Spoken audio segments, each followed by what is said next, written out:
Hi guys! For today's vlog, magluluto tayo ng pork humba.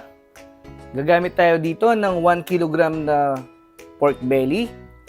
Papalabasin lang muna natin yung mantika niyan.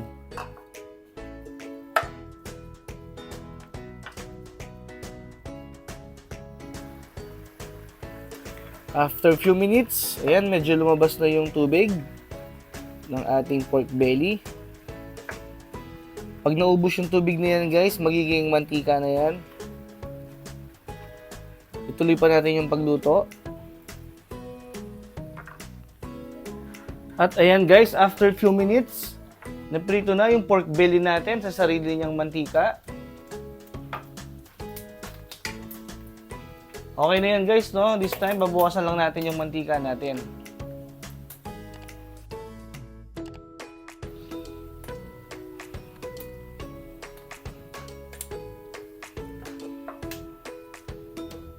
And then, pag okay na, lagyan na natin itong 6 cloves na minced garlic.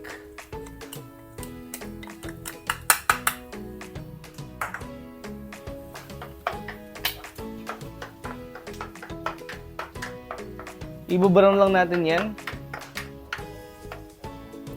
Pag light brown na yung garlic, ilagay na rin natin itong 1 medium size na sibuyas. Yan guys, pwede na natin haluin yan.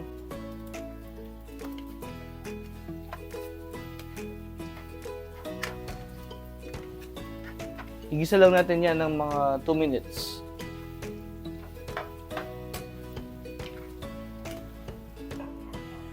After 2 minutes, simplan na natin siya ng paminta.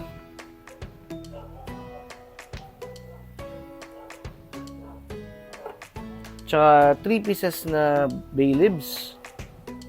At 3/4 cup na soy sauce. Yan, haluin lang natin.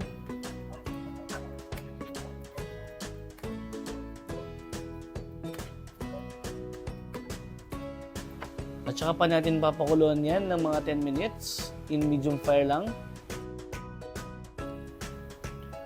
After 10 minutes, natuyo na yung ating sabaw, no? Ngayon naman maglalagay tayo ng lemon soda or Sprite.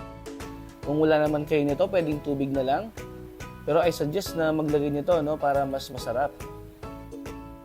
Yan, siguro mga 200 ml yun.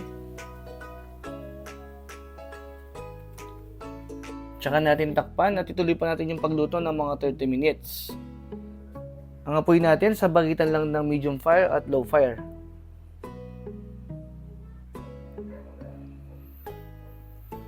After 30 minutes, check natin kung malambot na yung ating pork belly. Ayan guys, malambot na siya. Maglalagay naman tayo ngayon ng 100 grams na black beans. At saka banana blossom. Depende na sa inyo guys kung gaano kadaming gusto nyo. Yan, haluin lang natin. At ituloy pa natin yung pagluto ng mga 5 to 8 minutes.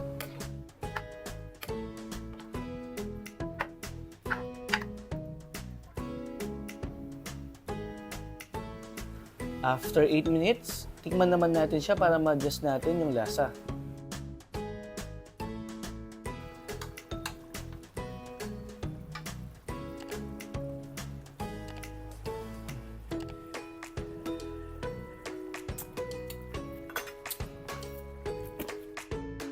Maglalagay na lang ako ng mga 1.5 tablespoon na brown sugar.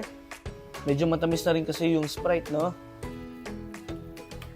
At haluin na lang natin yan. At ituloy pa natin yung pagluto ng mga 3 minutes at pwede na itong iserve. Kung umabot ka sa part ng video na to, maraming salamat sa iyong panonood. At kung hindi ka pa nakasubscribe, mag-subscribe ka na rin.